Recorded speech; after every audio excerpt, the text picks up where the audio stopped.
पंचम वचन मागुची।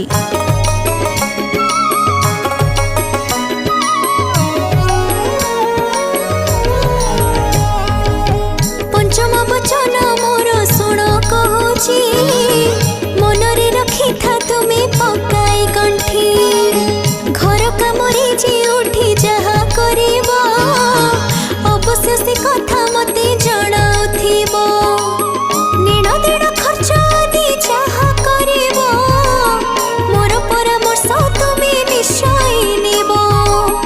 दुहिंक सह माटीरे घर चलिबो, मानिले पंचम घेरा संपूर्ण हेबो।